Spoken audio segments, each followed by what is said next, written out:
corporate state. Against all forms of control, we retaliate. We're not asking questions, we're making demands. Get out of my way, get off of my land. I wanna free all humanity. I don't wanna be a political prisoner. I wanna free all humanity. I don't wanna be a political prisoner. I wanna free all humanity. I don't wanna be a political prisoner. I wanna watch them burn. Down to the ground. See the little fight and the Cleveland Bowl. Jeremy Abbott and all prisoners of this social war. Rest in peace, Aaron Swartz. We came to block your authority. We don't want to be an institutional commodity. We recognize the cracks in your facade. We don't believe in your patriarchal God.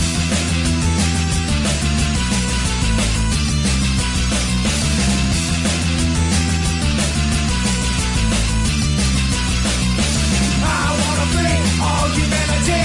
I don't wanna be a political prisoner. I wanna free all humanity.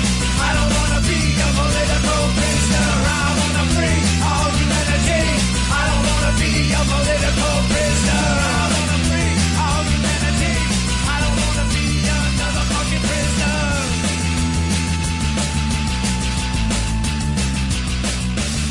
Amnesty is an inherently defeatist position to take, one that is contingent upon surrender in order for prisoners of war to be released. All right, folks. Thank you so much for tuning in this evening to UCY.TV. This is the Liberty Battles Radio Show, and I'm your host, Alex Allen.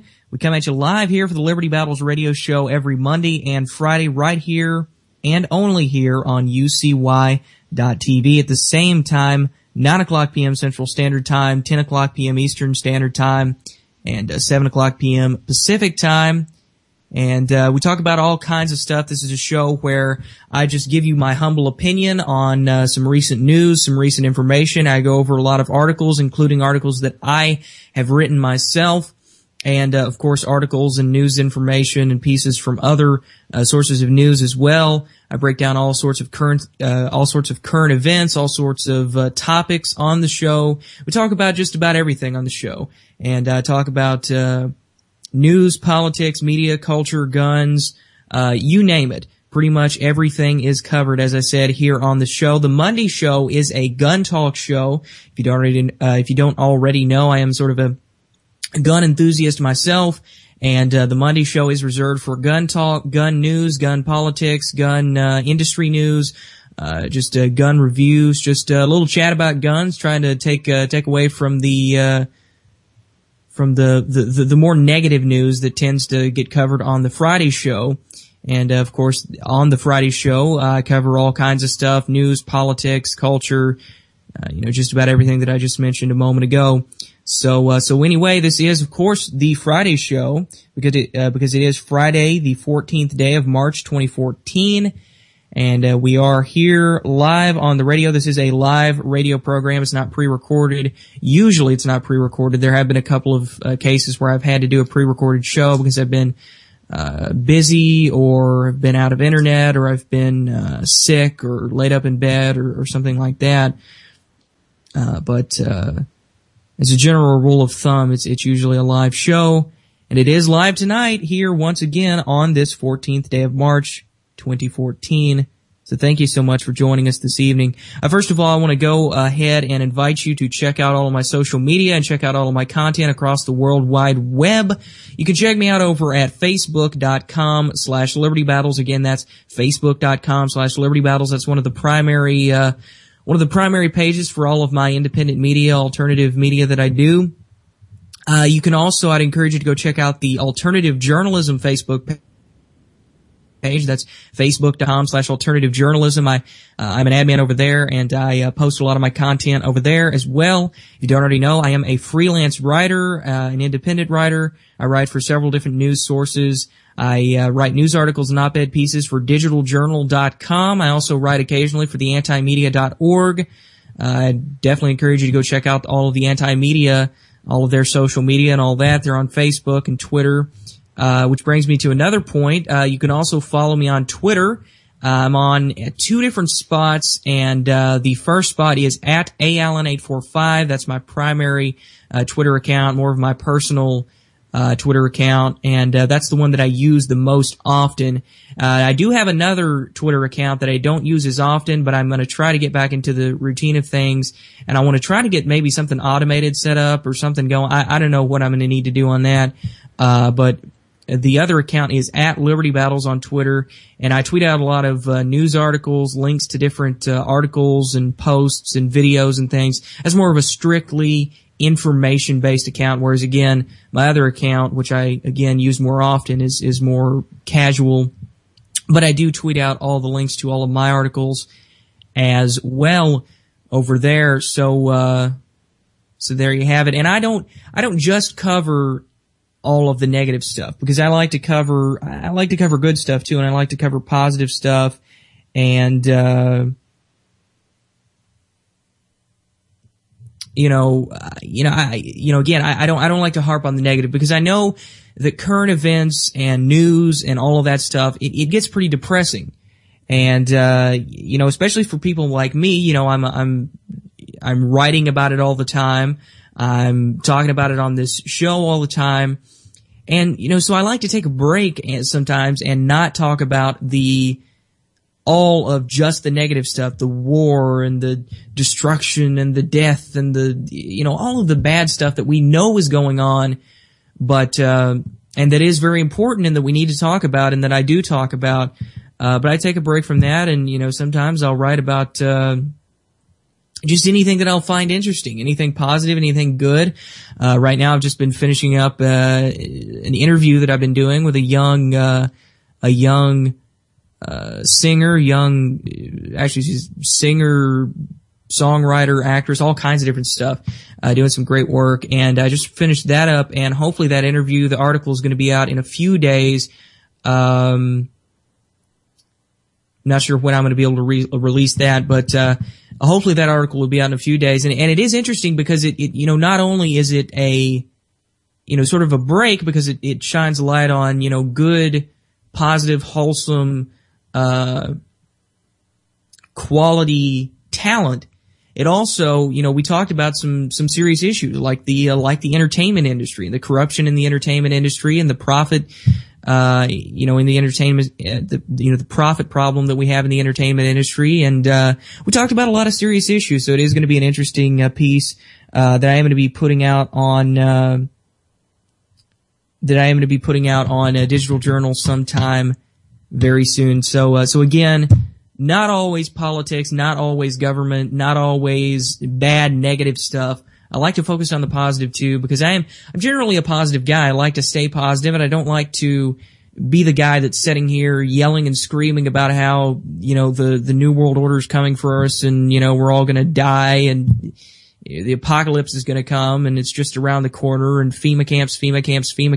I know all of this stuff. I have the government documents. I have the white papers where, they're basically attacking everyone and saying that everyone's a terrorist, and they're attacking organizations like Gun Owners of America, and they're attacking animal rights activists and conservatives and liberals and libertarians and just about everyone who's politically active outside of the status quo.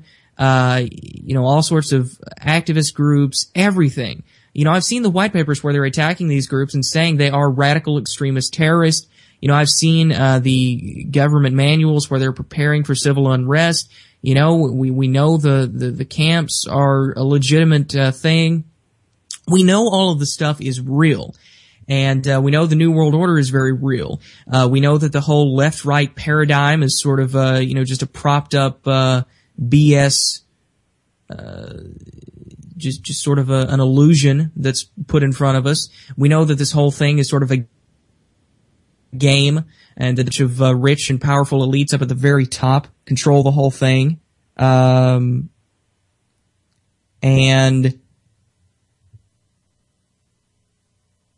we know all of this, and it's important to point all of this out all of the time. But again, it's not worth sitting around and being depressed all the time over. That's why I, like to, again, focus on the positive things. And I practice a lot of meditation, and I'm into that sort of thing as well. And, just generally not being so negative all the time and realizing that, we're here. Yeah, stuff's bad and stuff is gonna be getting progressively worse over the years as this economy tends to go down the toilet, as society tends to go down the toilet, or continues to go down the toilet. All of this stuff is going to happen and it's gonna get worse, but we're here, we're alive, and we need to live it up while we can, folks, and just be alive and be happy and be positive and, just enjoy our lives. But on the same note, there is important news that we have to cover, and I am going to cover some of that this evening as well. I've got a few articles here and a few different important things that I want to talk about. I've got some stuff related to the war on drugs, related to the elites in general and how their methods and how they work. And I've got a DHS article over shooting drills and lockdown drills and things like that. And I want to get into that, break that down a little bit. Then towards the second half, towards the later part of the show, I am going to get into really sort of my whole political philosophy, and I want to sort of break some stuff down for you.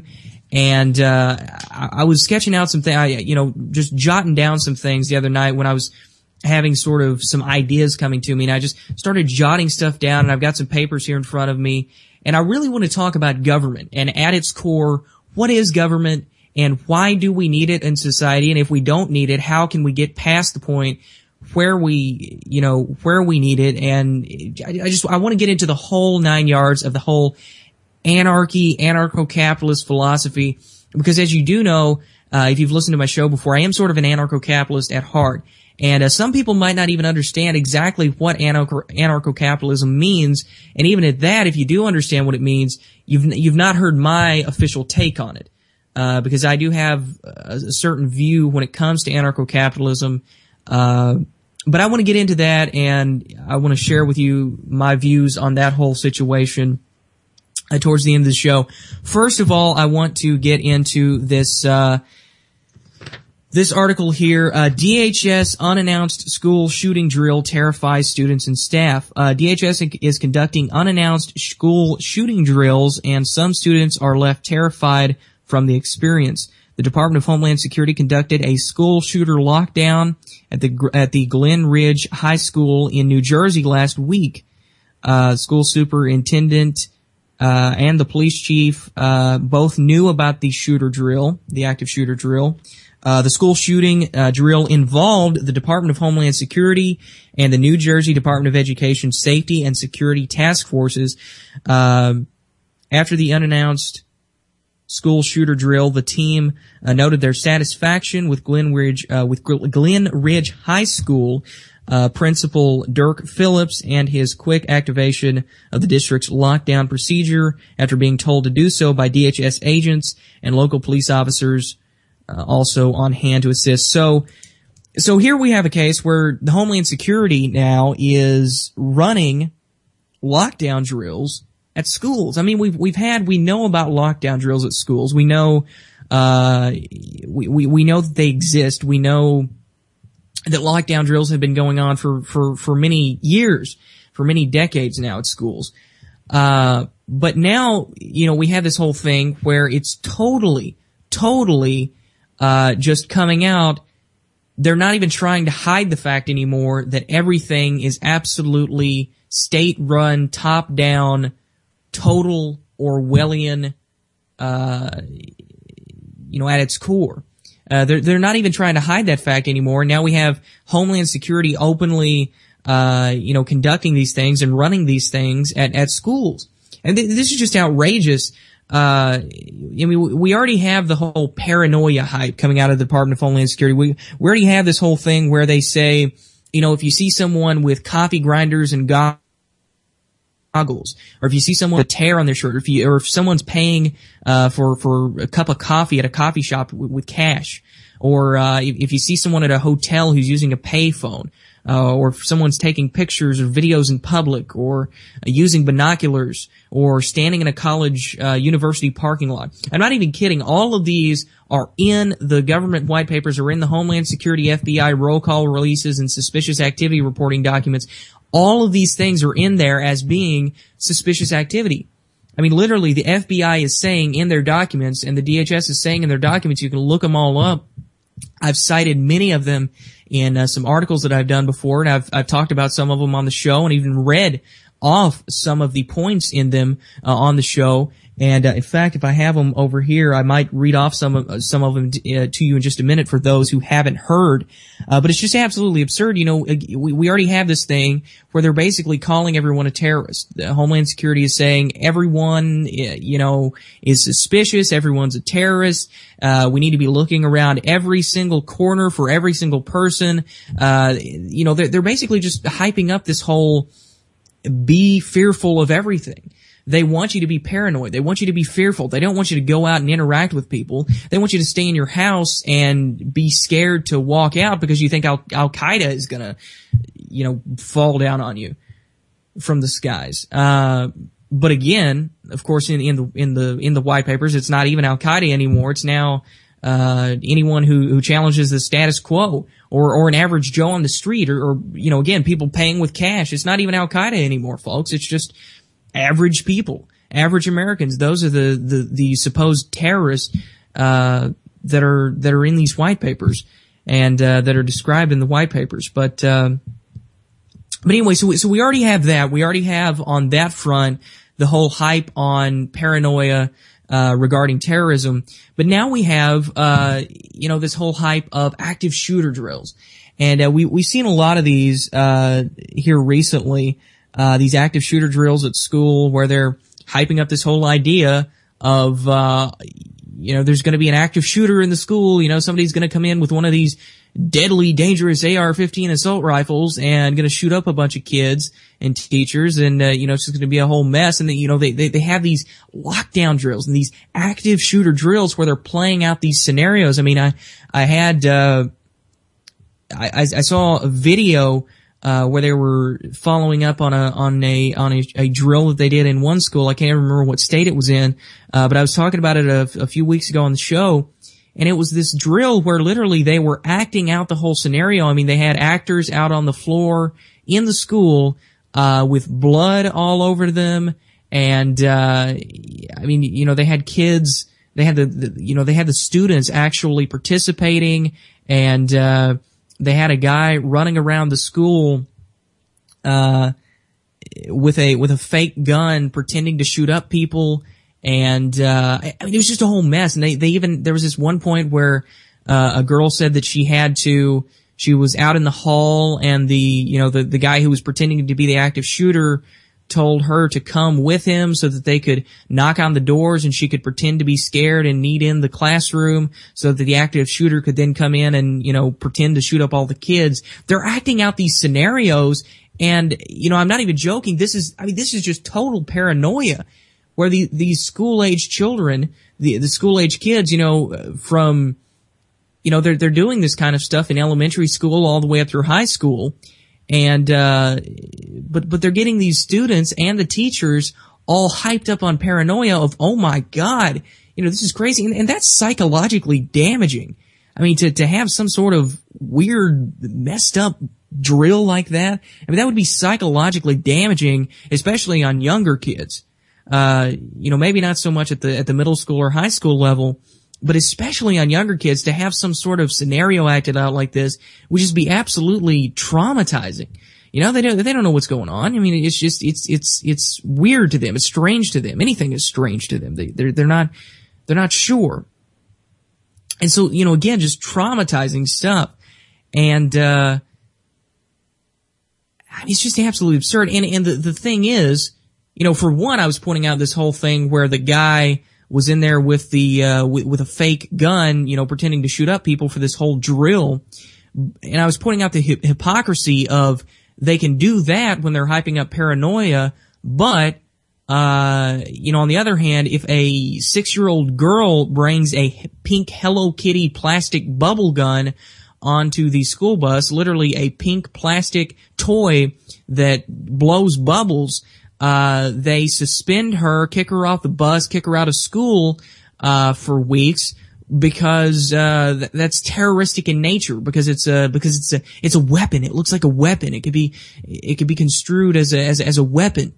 And, so we can have a realistic looking gun when someone who's acting and pretending to be an active shooter is running around, pretending to shoot up a bunch of kids. That's okay in the schools, but we know we can't have any of these, God forbid we have a 6-year-old girl bring her bubble blowing gun or her bubble blowing toy onto a school bus. Heaven forbid we have a 7 or 8 year old kid who was suspended for shaping his finger in the shape of a gun just a few weeks ago. I reported on this on digitaljournal.com. I mean, it's just absolutely absurd, this whole thing where they can do what they want, but if anyone else does the same thing or something not even as bad, then it turns the tables and, oh my God, you're a terrible person. And it's just absolutely absurd. And that brings me actually to my next article. That very point brings me to my next article, because this is a piece that I wrote that I found very interesting. I watched this video and I couldn't help but write about it because I found it interesting. And this is an article about a British comedian, Russell Brand. And you may be familiar with some of his work, some of his stuff he's been doing. A lot of people in alternative media have been talking about him recently, because he's been coming out and in support of a lot of legitimate causes. He's come out against mainstream media. He made a big appearance on MSNBC where he's basically not mocking them for being for the way they present news and the way they present information to the people. And, he's been saying a lot of positive things. I don't tend to agree with him on everything, especially when he starts talking about economics, because he's more of a socialist-leaning guy. And I definitely don't support the whole hype of, this celebrity is God thing, that's going on, because, celebrities' opinions are valued more than the opinion of the average Joe. And celebrities are looked down as gods, and everything a celebrity does has to be front page news. And I'm not into that. I'm not into that at all. But this was interesting because, even if it hadn't been a celebrity, even if it hadn't been, Russell Brand or anyone like that, if I had just seen this video, on YouTube of someone else, just an average Joe talking about the exact same things, I would have still reported on it because it's interesting. It's an interesting concept, and he was saying a lot of the things that I've said before myself about the way that the elites, basically have their own set of rules, and, we have a different set of rules, and, they don't have to follow the rules that they make for the average Joe. So I want to,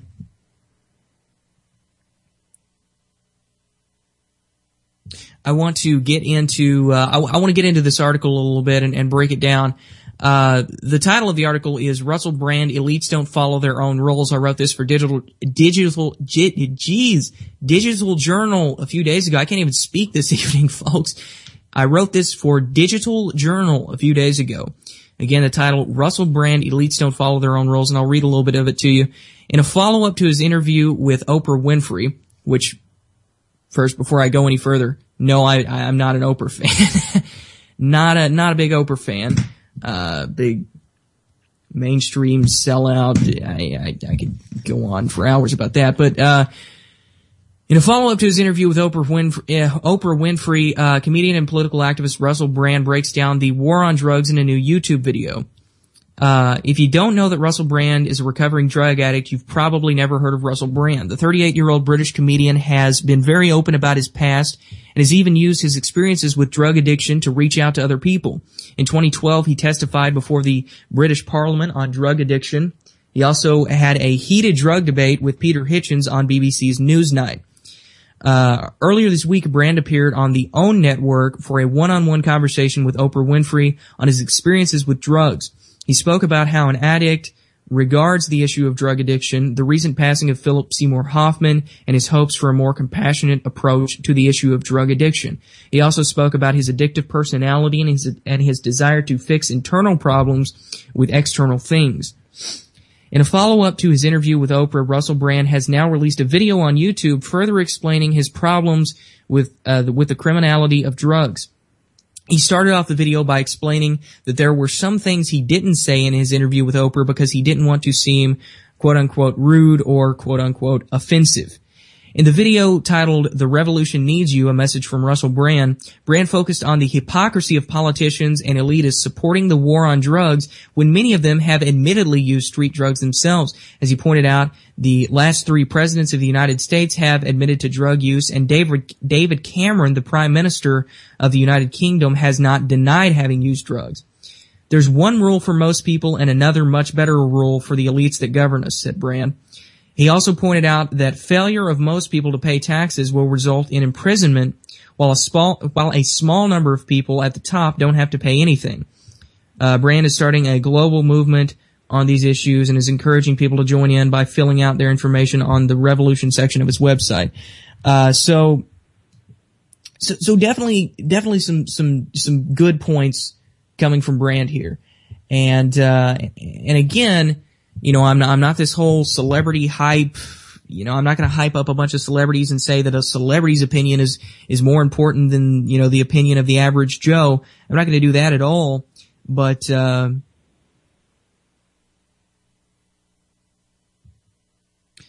folks, I'm having some messing with my audio here.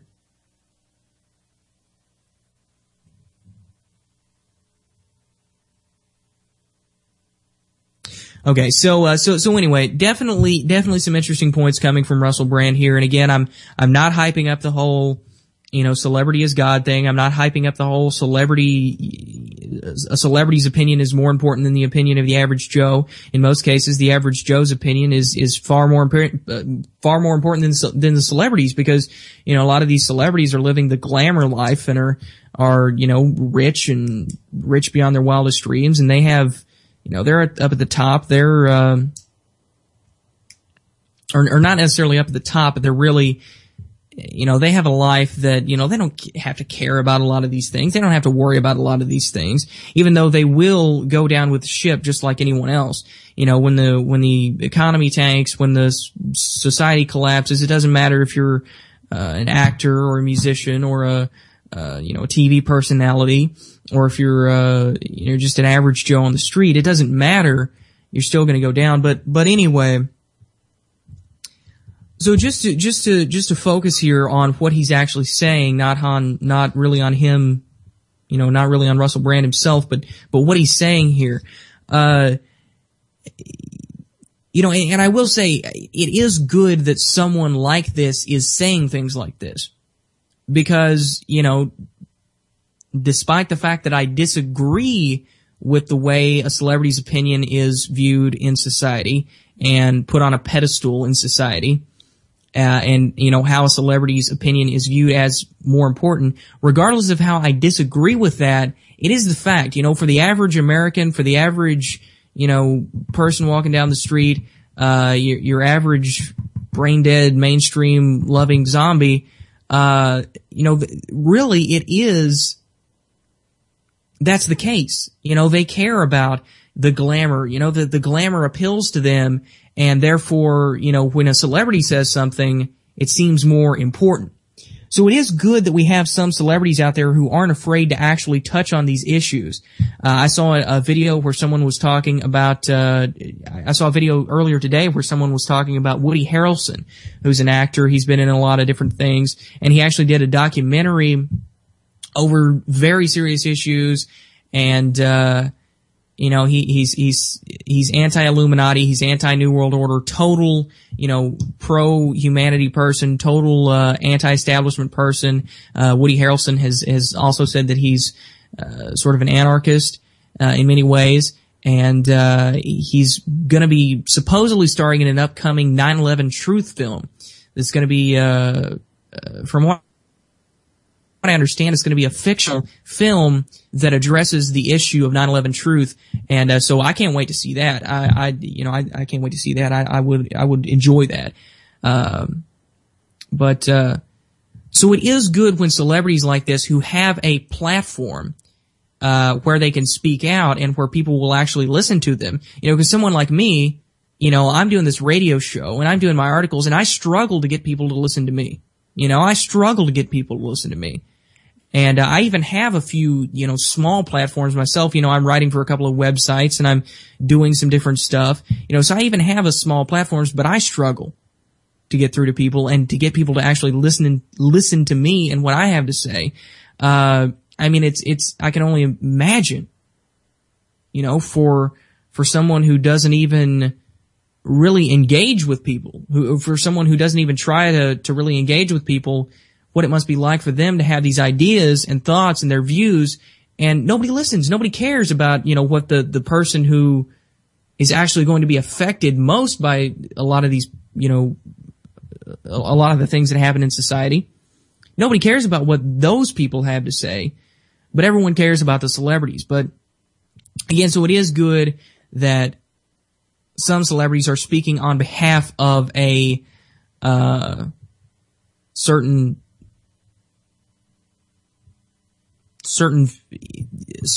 sect of the population, I guess you could say, that needs to have a voice and a platform that's fed up with the establishment.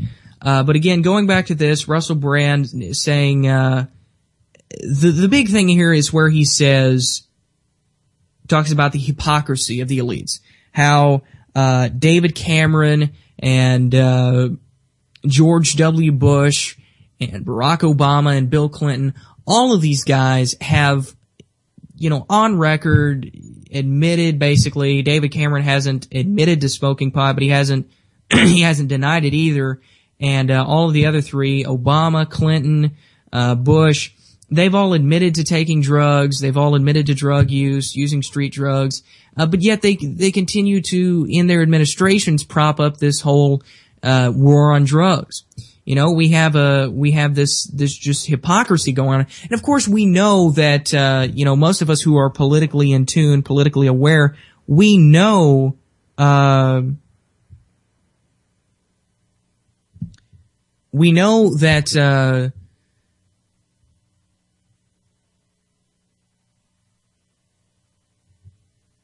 these people like George Bush, like Barack Obama, like,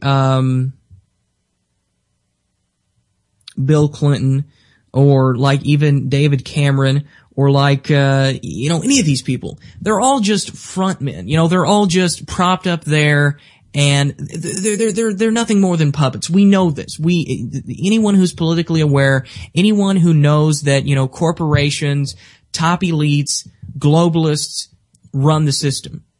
The system is run by the UN. The system is run by the elites up at the top. The very, very, very, not even the 1%er, folks. It's not the 1%. It's the 0.00001%. I mean, it's a very, very small amount of people who own a lot of crap at the top, who have a lot of wealth, who have a lot of power at the top. I'm talking your Rockefellers, your Rothschilds, those sorts of people up at the very top, your Henry Kissinger types. They run things. The powerful corporations run things. The powerful conglomerates, they run things. We all know that these people, again, like Barack Obama, George W. Bush, Bill Clinton, David Cameron, all of these people are just frontmen. But on the same note, it is sort of a hypocritical, this whole hypocritical facade where, they're enforcing this stuff, but yet, if you have a minuscule amount of pot on you, you're going straight to jail. And I'm not encouraging smoking pot. I'm not encouraging using street drugs by any stretch of the imagination, because I don't do it myself. And, I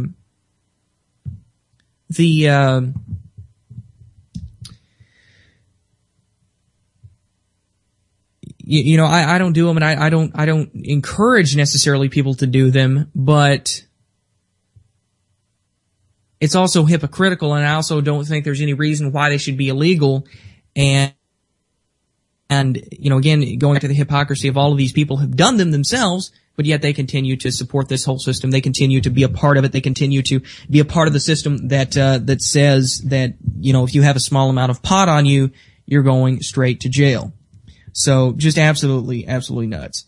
And then we have this whole thing where just in general, all of the rules, all of these rules and regulations and laws for society, they all apply to everyone else except the very, very top people. And again, not talking about the 1%ers. I'm talking about the 0.00000000001 percenters. So, all of these laws don't apply to them. Because they're the people making them. They're the people fueling this system, and that's the whole thing, to keep us in servitude, to keep us running things, and then they can set up at the top and not have to obey any of these laws, not have to pay any of these taxes, not have to pay anything. And I'm not even encouraging that we make them pay taxes, make the big people pay taxes. No, I'm not even encouraging that. I'm encouraging nobody pay taxes. I'm encouraging nobody have to deal with these restrictions and regulations and things. I'm encouraging none of that, because government only leads to a cushion for special interest. Government only leads to a front for special interests, for corporate conglomerates, for the elites at the top. That's all government ever leads to, and it's bad. It is terrible. It is terrible, terrible, terrible, and I can't fully put my support behind anyone anymore. I've found it very hard to put my support behind anyone, even the people who are speaking the truth on most levels, who still supports this idea of oh, we need a government. All of these people who have always been anti-establishment, anti-New World Order, all this corruption, all these people who have always been like that, but who are now saying, oh, we need to return to the Constitution, and we need to have a constitutional republic, and, we need, core traditional values and things like that. I can't support these people anymore because, it's just absolutely ridiculous. I've woken up and I've realized, and I've gotten out of this whole trance, and I've realized that government is just inherently ridiculous.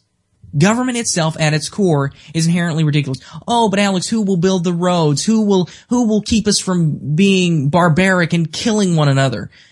Who's keeping us from being barbaric right now? Think about all the people who are killed at the hand of the government. That's one of the biggest killers in the world, is government. All these wars that are fought, we wouldn't have wars if it wasn't for government. It's not the people fighting with the people. It's not the people in these countries fighting with the people in the other countries. No. It's the governments fighting with the governments. That's all it is. It's the governments fighting with the governments. For profit, for money, for pleasure, for whatever. To get their thrill. But it isn't the people fighting against the people. People, the average person, doesn't hate someone in some foreign country that he's never met. It's not about a hate among people. It's not about, war isn't about a hatred among different people or different cultures or different, no. It's about governments and collective, societies coming together and for profit or for, again, whatever reason, fighting these wars, and, it's all propped up. If we had no government, if we completely eliminated the government factor across the board, we would have peace. Now, obviously there would still be some issues, and I want to get into that. Because now I'm leading into what I really want to talk about this evening, which is this whole concept, this whole idea of, this whole idea of anarchy. So, I guess it's appropriate that I sort of break down. I don't think I've really ever done this. I don't think I've really ever, I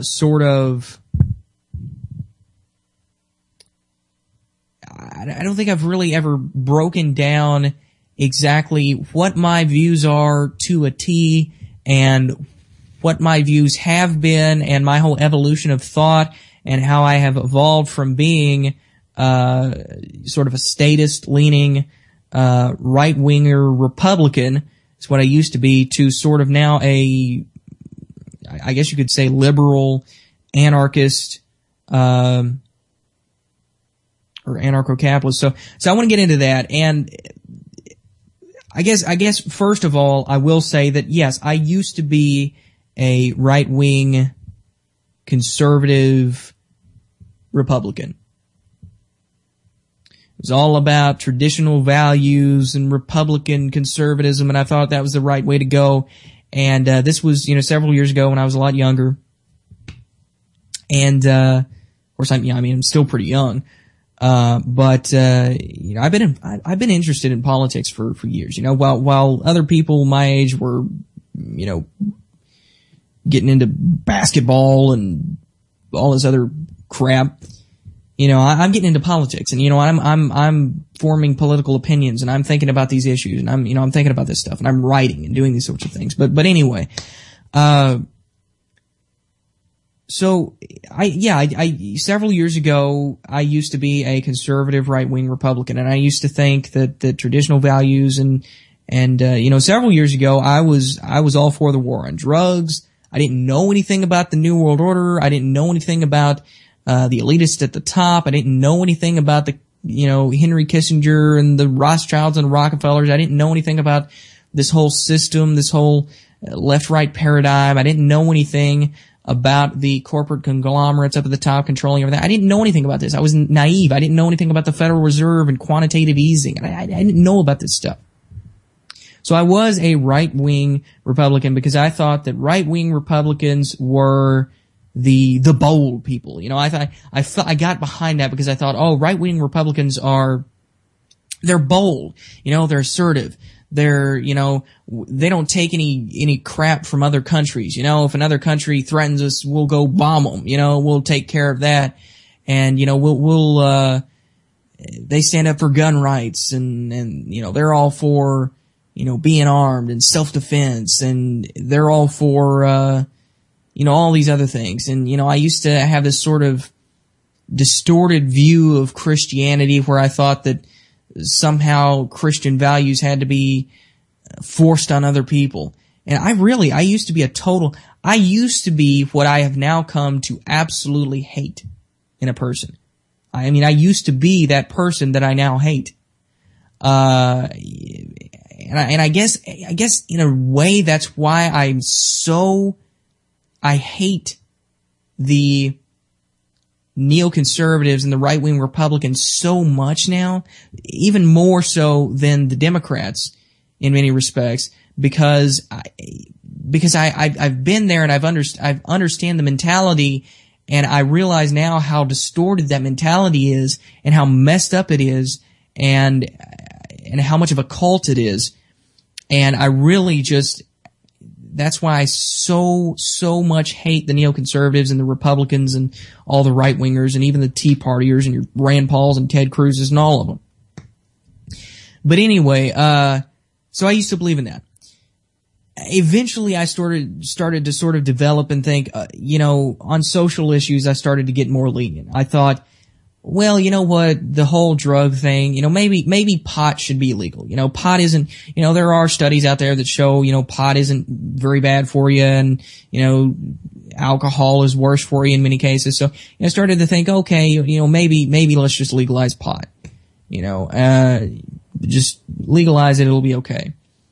And then I started to evolve, and I got into these other social issues, and I started thinking about gay marriage, and I thought, who cares?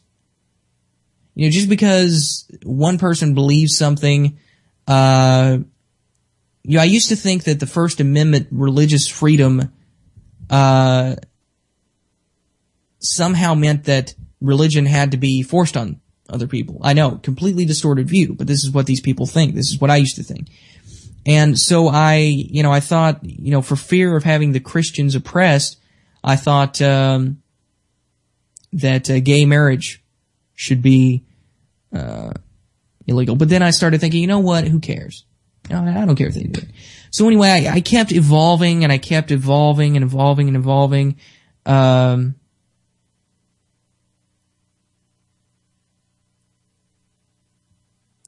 guys in the comments talking about Israel and crap, just get over yourselves, all right? I'm not an insider shill, Israeli, just get over yourselves, all right? Seriously, just get over yourselves. I mean, I'm sick of it. I'm sick of all the crap, all this infighting. Do you know how much progress we could get done with all of the people who agree on so many things? Maybe we disagree on some other stuff, but we agree on so much crap. Do you know how much we could get done if we didn't have these idiots out here talking about, oh, this guy's an insider shield and this guy loves this and this guy blah, blah, blah, blah, blah, and let's hate each other and let's get real pissed off at each other and let's just scream and fight each other like a bunch of 2-year-olds. Do you know how much we could get done for society? Do you know how much society could progress if we didn't have these idiots out here screaming about this kind of stuff? Just get over yourselves, folks, and just join the fight for freedom and for humanity, and join the fight against the elites up at the top, because that's what it's all about, folks. We all agree that we are controlled at the very top by a bunch of elites. So why don't we just find that common ground and work up from there instead of starting bickering about all this BS about somebody's an insider Israeli shill from Mars, all right? I'm sick of it. I'm completely sick of it. So there you go. There you have it. I'm going to return to my points. Now, as I was saying, I started to develop against, I started these social issues. I started to get, more lenient on that. And eventually, I found out about libertarianism and about what it represented. And I started reading about libertarianism. I thought, wow, this is me, this is sort of who I am, I've been hiding out of this whole false sense of republicanism and conservative, Republican Party, but, I started learning about that. And then from libertarianism took me into these places where I started seeing, learning about the elites at the top and learning about the New World Order and learning about the system and learning about how all this stuff is so messed up. And how the two parties are controlled by the same people and they're basically the same party. And, so I started developing out of that and learning out of that.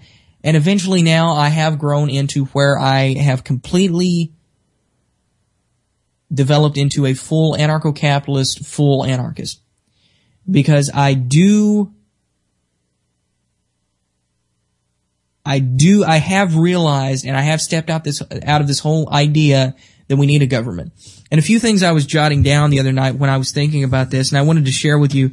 This is something that I wrote down the other night on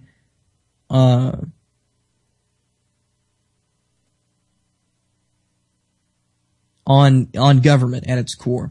To support any form of government is to support the notion that human beings are inherently incapable of self-preservation. And because government is nothing more than a monopolized force made up of the very same human beings who are supposedly flawed, the very concept of government is flawed. And what do I mean by that? Well, the whole idea of government is that we as individuals can't function ourselves. We can't do things for ourselves. We can't function as a society unless we have some sort of collective at the top controlling things. So this whole idea of, we need a government, we need a collective at the top made up of these very same people. We're all the same, we're all individuals, we're all people. No one is superior. No one is superior to anyone else. We don't have, no one is prone to being less likely to make mistakes. We all make mistakes. We all fail. We all have flaws inherently by our nature. So because that's the case, why do we then have to say that we have to have this sort of system in place, some sort of system in place by a bunch of the same people? I mean, if we had angels running the thing who were actually perfect and who weren't flawed and who could actually serve as a sort of collective body that governs those of us who are flawed, well, then maybe I would consider it. But we're all human beings, folks. We're all flawed. And we're all the same. So why do we need some sort of collective at the top to govern us? And I also wrote down, force and violence suddenly becomes acceptable when they are collectivized and monopolized in the form of a government. And what I mean by that is, a government is basically a body that can break the laws that it creates. So in other words, the government, I can't, as an individual, I cannot come up to you and say, I need your money. I have a piece of paper that I have filled out and signed, and so I think I need your money because I make less than you do, so you have to give me a certain portion of your money. I can't go up to you as an individual and say that, because you would say, what does that piece of paper mean? No, I'm not giving you. That's theft. And you know, if I held a barrel of a gun to your head and made you, that would be theft. That would be theft, armed robbery. So why is it any different when the government does it? The government somehow has this collective force where, oh, just because it's the government, just because we just because society generally agrees, just because the majority agrees that they can oppress the minority, just because the majority agrees that we can have this collective body that can stand up and point the barrel of a gun at you and force you to hand over some of your money to other people, then it's okay, just because it's government, just because it's different. It's not an individual, it's government. Well, government is made up of nothing more than individuals, folks. It's made up of individuals. So why is it morally wrong for me as a person, which I'm not saying it isn't, because it is. It's morally wrong for me as a person, as an individual, to go up to someone else and say, give me your money, I have this piece of paper that says you have to, and then if they don't comply, I hold a gun to their heads and force them to do it, or, you know, threaten to take them into prison or lock them up if they don't comply and give me their money. Why is that inherently, by nature, wrong and immoral for me to do, but it's not immoral when it's in the form of a government?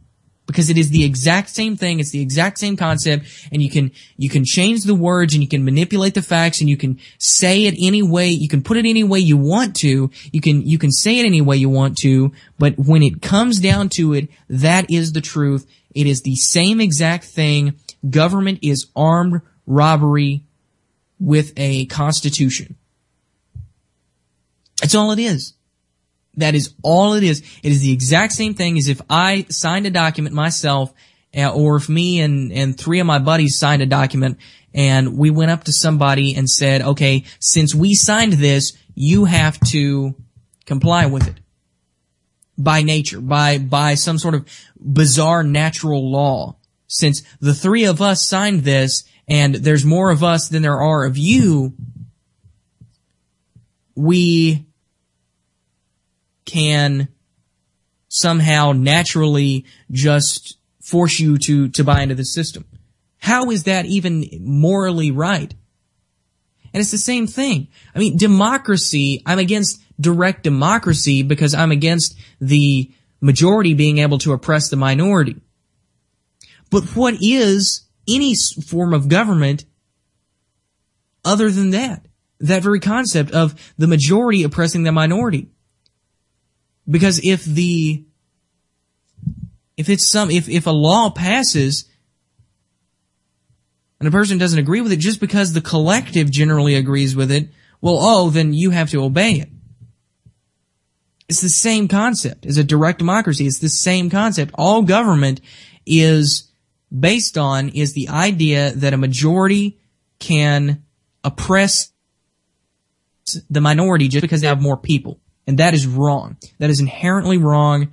That is inherently bad. And it inherently leads to oppression.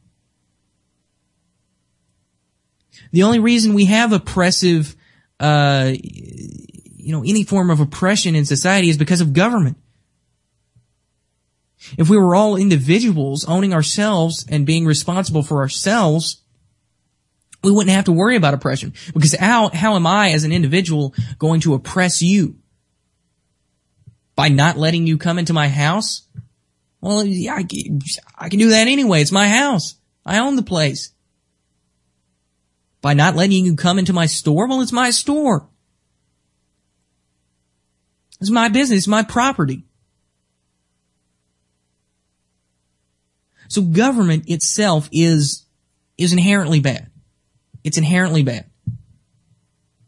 It's only because of government that we can say that you get locked up for having a minuscule amount of marijuana on you.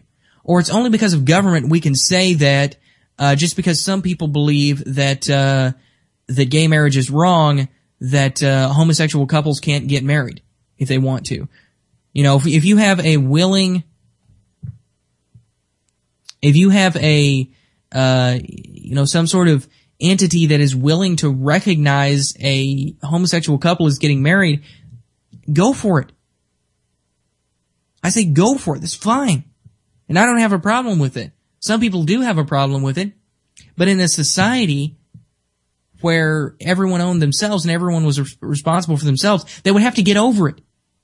That is the one thing that we have to do to move past government, is we have to get over the idea that we somehow are responsible for what other people do, or that we are somehow collectively responsible for other people, that we somehow have to take into account what other people are doing.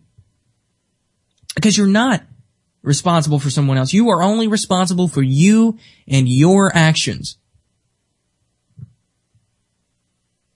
The only time someone else comes into the equation is if they are actually using violence against you, or if you are using violence against them. So why can't we have voluntary interactions among people? Why can't we have a truly voluntary society? Just because the majority says we can't? Well, that goes back to the whole problem. Goes back to the whole problem.